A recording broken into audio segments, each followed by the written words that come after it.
There is truly no place like home. Right here in Eastern Oklahoma, Bravado Wireless provides the best unlimited talk, text, and data for only $40 a month. We believe in strong, connected communities. That's why we live stream community events like local football games. You may not know us by name, but we'll be at the same festivals and cheering for our kids on the same sidelines. Because we live where you live. Visit bravadowireless.com or visit one of our stores, where we make it easy to join our family. Bravado Wireless. We believe in the power of connection. Welcome back to Bravado Wireless TV. I'm Demi Smith, and I'm here with the VIAN Wolverines. We have Gray Cloud, Elijah Upwait, Gunnar Griffith, Will Lyons, and Coach Willis here. And we'll be right back with your 2019 Bravado Wireless Football Media Days. Here's a snap. The ball is down. Dempsey kicks. It's on the way. It is good. It's good. It's good.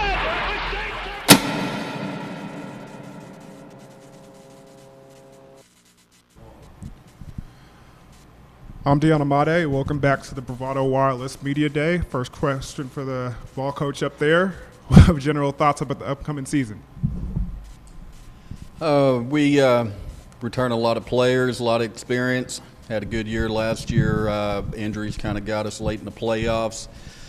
And as always, VIAN, it's a state championship or bust in VIAN. You all in, go get it done. Last year, an offense that averaged almost 42 points a game. What is going to be the key to get that done as well this year? Just consistency and just executing the game plan. We're going to run the ball. VIAN always runs the ball. We do feel like our passing attack will be a little better than it has been in the past. So, that'll add another option. And we've got several guys that we feel like we can get the ball to, and they'll get the job done. So, what was the preparation like this summer as far as improving on that passing game? Kind of changed passing league up, came over here to Muskogee on Thursday during the day and just really concentrated, through the off season and the spring on throwing the ball and working on the mechanics of Javen Wright, who will start at quarterback. And he looked sharp, had a really good summer and spring, put on a little weight and can sling the ball, and we're ready to go. Hey, Coach Willis, Jim Weber with the Phoenix. The last couple of years, you guys have been predominantly a ground game, and I know you said you're going to pick up on the passing game this year.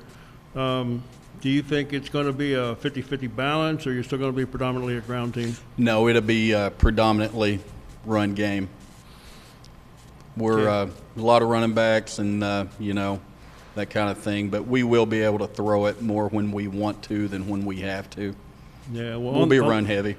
On the other side of the ball, on the defense, you got 9 of 11 returning starters, and you had the best defensive stats of the division or the district last year.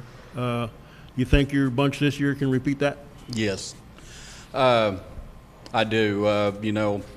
Throughout the regular season last year, we were ranked number 1, number 2 on defense out of all classifications all year long. So returning 9 of 11 of those guys in another year in the system, what we're doing, a lot of experience from last year. We expect to be better than last year on defense. Coach, I want to let we've discussed this, you and I, but I wanted to get the players' thoughts on what I have to believe is somewhat of a leadership vacuum that this program has experienced now. This is the first time in 10 years that we don't have a guy named Simon out there on the field with you guys. Gray, start with you. I mean, that's got to be pretty significant, isn't it? And how do you guys, what do you learn from that? How do you react to it? River and the Simons were really people you looked up to during youth league and middle school.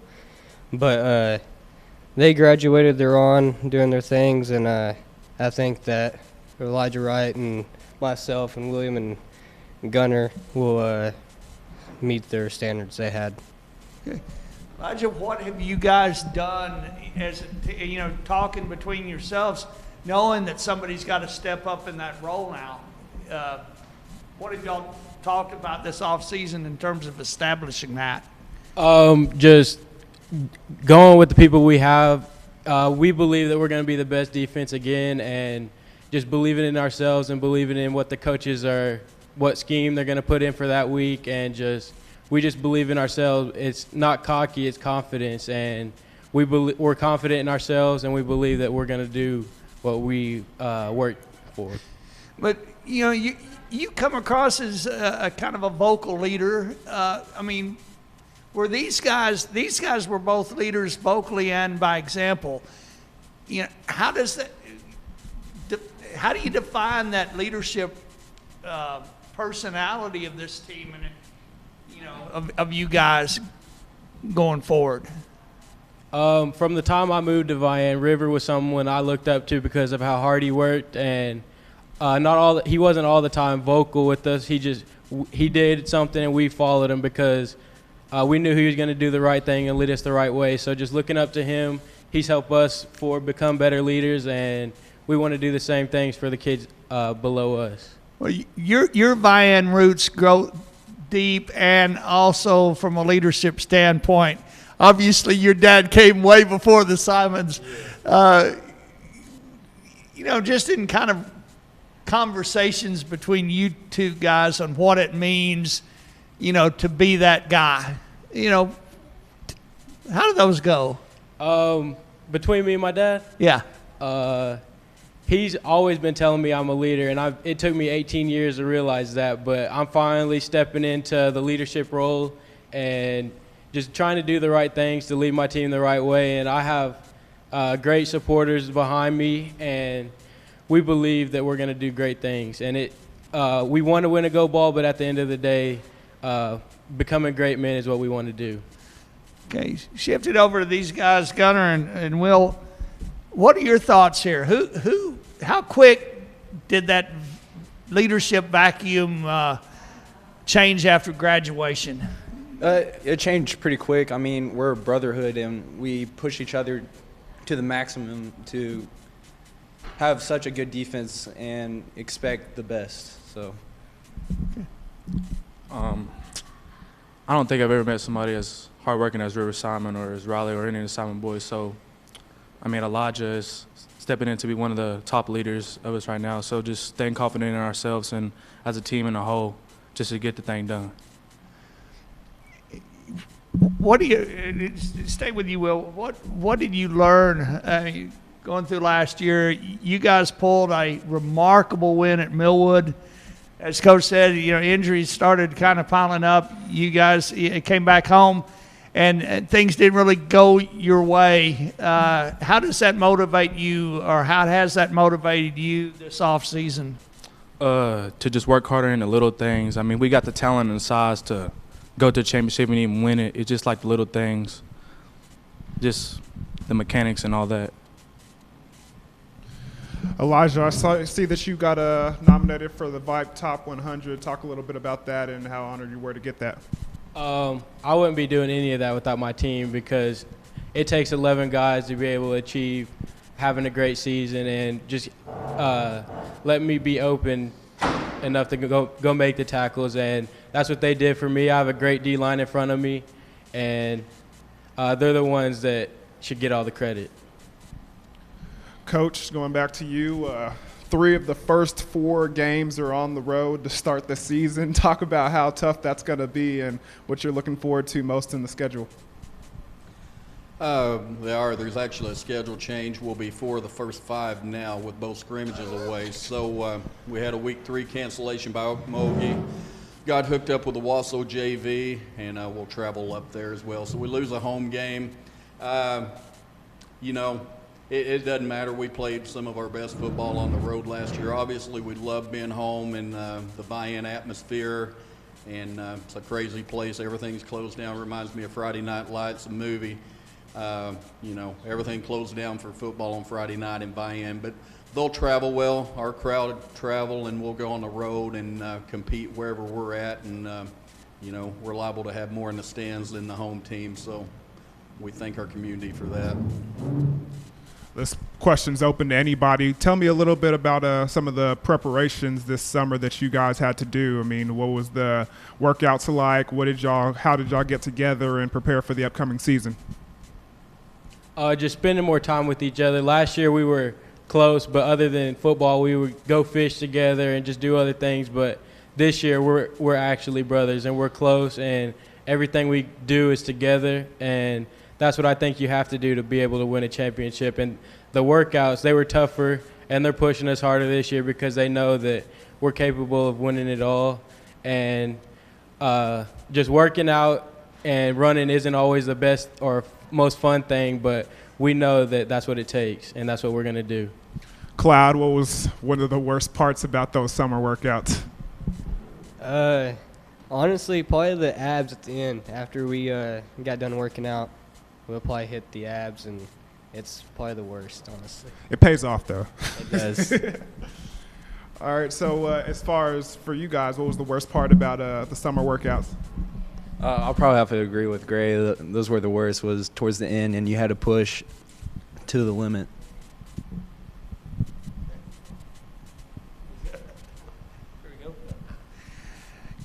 Coach, I'll come back to you. I wanted to give them a chance to chime in on the that leadership vacuum we spoke of.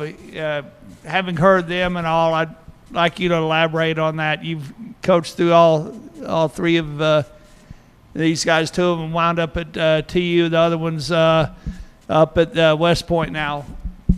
You know, how does this team adjust, and how have you seen it adjust in terms of that leadership?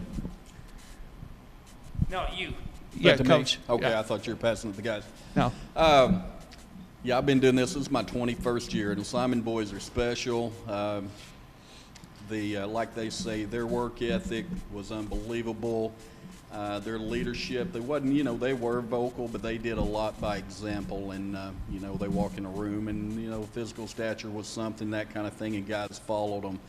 And great kids, but these guys right here are they're being humble, selling themselves a little short on that. I've seen every one of these guys lead by example. I've really seen Elijah and Will step up in the weight room this offseason, been those vocal guys, and, give River and those guys credit. They have great legacy they're leaving to these guys, but they set the bar high, but these guys are stepping right in, following in those footsteps, and they're being pretty humble because they're doing a pretty good job of leading this team right now.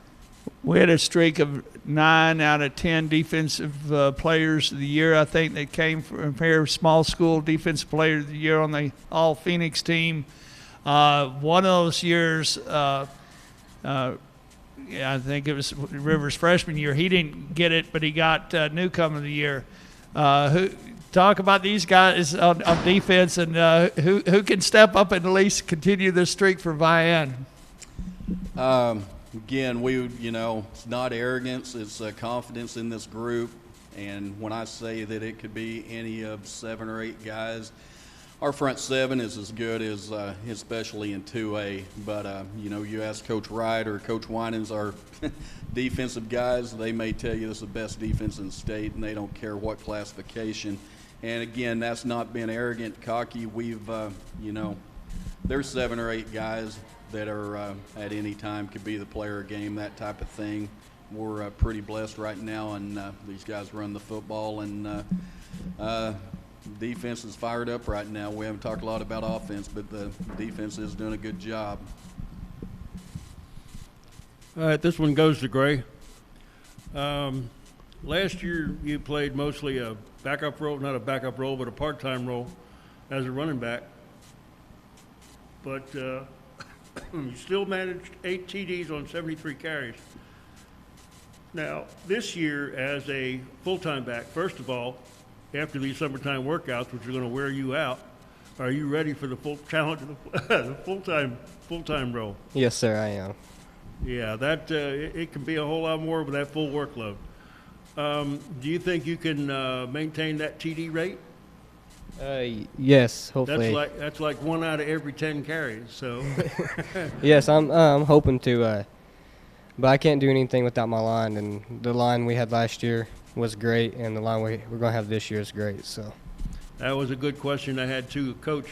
Coach, you give us a quick rundown of your summary of the offensive line this year. Returning William Lyons at left tackle, Nick Hughes on the right tackle. Got to replace 3 seniors at left. Did a great job for us, but the guys that are filling in for them,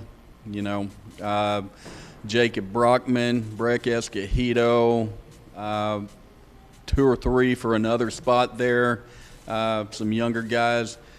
We feel like they're going to do a good job and step in. They've had a good offseason, gained a lot of weight, gotten stronger, and went to team camp at Rejoice Christian and did a great job up there. So we feel good about that line, especially, it's anchored on the outside by 2 guys that have started the last 2 or 3 years. So, it's not like starting all over.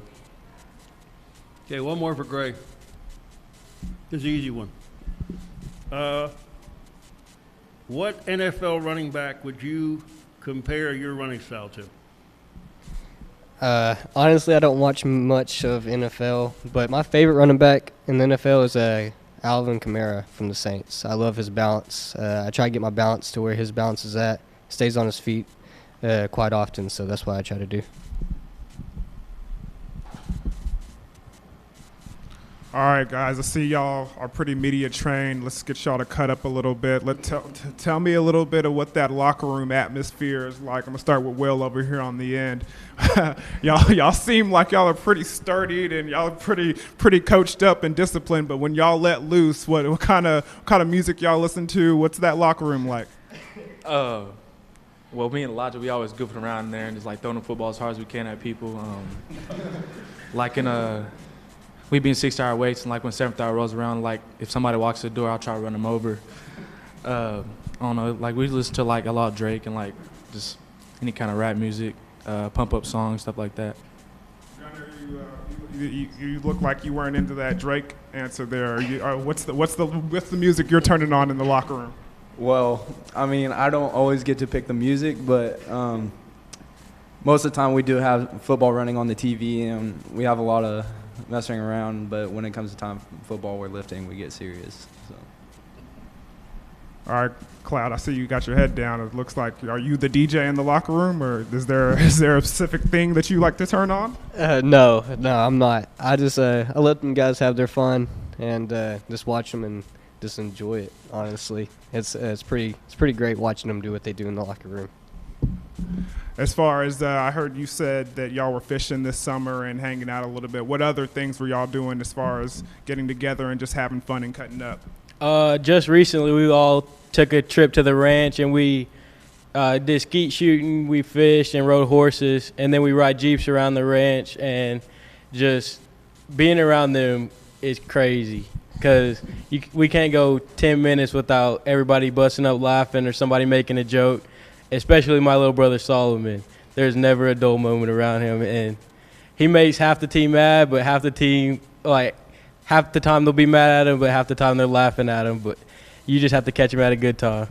Well, when y'all are hanging out and having those good times, I know that all the coaches say that one line, it's the most important game is the next game. But when y'all are hanging out and y'all are looking at the schedule together, what game are y'all have y'all's eye on? What game is highlighted that that's the one that you can't wait for to get to? That's the week that you can't wait for.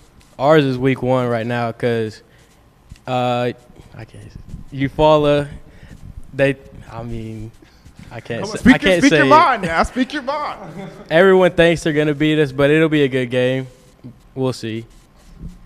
Gunner, I saw you. You had a little smirk over there. What game is highlighted in your record books? I'll probably agree with Elijah. I mean, we can always disagree. Being ranked 9 isn't the same thing we think, but every year we try to prove them wrong. So. Well, I'm not going to let you slide. Go ahead, tell me what game that you're looking forward to. Probably Eufaula or Millwood.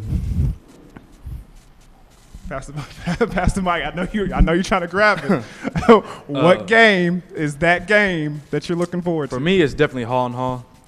I mean, I played with a lot of great players my freshman year. We ended up losing them, and we ended up losing to them last year, so I'm just ready to play them. Like, it's on my mind. Coach, we got a lot of talk about defense, but offensively, I know that everybody says we're going to run the ball, This is the Wolverines. It's what we do. But talk about why that is and what's the mentality when those guys take the field offensively. It is. VIAN is a run team. They have been for the history of the program. It is a couple of running backs ago, Teron Moses went to Montana, ended up at Northeastern and Bodie Van last year. Every year it's who's going to, how are you going to make it, how are you going to run the football when this kid graduates. And Gray hit it on the head. We have great running back tradition in VIAN, but the offensive line is just, it's just kind of one of those things ingrained in them. We're going to run the ball. We're going to get it done. And, I like the scheme that we're in. Obviously, I'm the offensive coordinator, but coaches do a good job coaching it. Coach Bo Burleson up front, and I'm going to help them some with the line and get down there and get those big guys going. But it's just a mindset, and the kids really buy in. And they, I could ask these guys right now what offensive play we're going to run the most. Every one of them could throw it out, but they know what we're going to do. They bought in, and they just execute it. So last question from me. When it's all said and done at the end of the season, what would you consider a successful season? These boys, kind of like Mike kept bringing up the Simon boys, that is VIAN community, just how these boys carry themselves. We're after a gold ball every year. The town's after a gold ball. But, Coach Wright says it probably best. We're building men, that type of thing. One of the things they didn't mention is Kenyatta Wright, FCA guy, and Johnny Teehee, who is the police chief over here. Those guys do a great job with our youth. On Wednesday nights at church, they take them to Falls Creek. They take them to FCA camp, that type of thing. We just have some real class guys in our community, and they're leading the kids that way. And, we do want the gold ball. That is up there. But at the end of the day, we want to build good husbands and future, just good members of societies and that kind of thing. And these guys are on the right track to do that. I wanted to ask Elijah, 2 years ago, you were putting up some big-time receiving numbers at another school at Fort Gibson and coming into an offense that's a little bit more shifted toward the run. Obviously, you have some roots, family roots at VIAN, but how has that transition been for you? And is it, being a guy that was a receiver that can, is capable of big numbers? How is that adjustment? The move to VIAN has been probably the best decision my parents have ever made for us kids because me and my brother fit in very well with the system, and for me, I didn't care what my numbers were coming in because it's all about the team, and that's what I put first. And my numbers, if I have good numbers and we're still losing, it doesn't matter. So just helping my team win is all I want to do. It's not about the numbers to me. Certainly this team, and I'll just throw this out, Coach Willis, you can grab it, any player.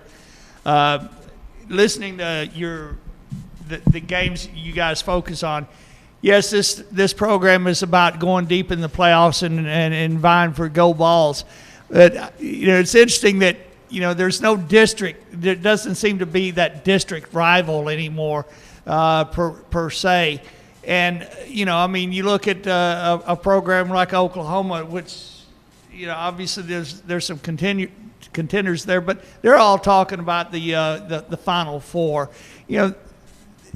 Is it hard not to say this team kind of has, just overflowing with confidence in terms of, hey, we're beyond the district situation, now, and how do you kind of guard against that if it's a issue? Yeah, as far as the district's concerned, no, I don't think we overlook or we're beyond the district. You know, obviously Holland Hall got us last year. Everybody thought we were going to win. We thought we were going to win, which we go into every game thinking we're going to win it and being confident. Turnovers, injuries, that kind of thing, we make no excuses to go up to Holland Hall last year, and they beat us. And, you know, so definitely not overlooking. I think the boys are looking at Eufaula because it's a close in proximity to us, and we know some of those guys play them in the baseball. But, no, we're certainly not overlooking anybody in the district. You got Spyro sitting down there with all kinds of athletes, Holland Hall with all kinds of athletes who have beat us, you know, 2 of the last 3 years. So we definitely don't overlook those guys. We, you know, from a coaching standpoint, and you know, we have these players. When it comes around, they'll take it one game at a time. They know it starts with a district championship before you can go on and get the state championship. So, I was looking at, you know, a lot of your traditional district rivals. Holland Hall was first year last year, right? And all, so you know, that does change that dynamic some. Mm-hmm. But by and large, for the most part, you know, this team, you know, goes in and has the first 2 playoff games at home and then rolls. So anyway.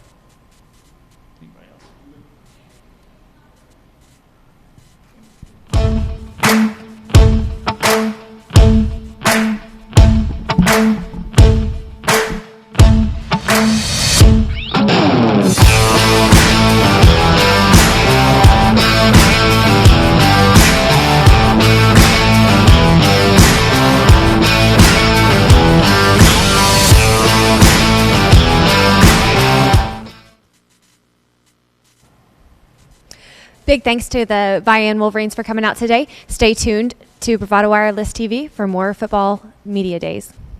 There is truly no place like home. Right here in Eastern Oklahoma, Bravado Wireless provides the best unlimited talk, text, and data for only $40 a month. We believe in strong, connected communities.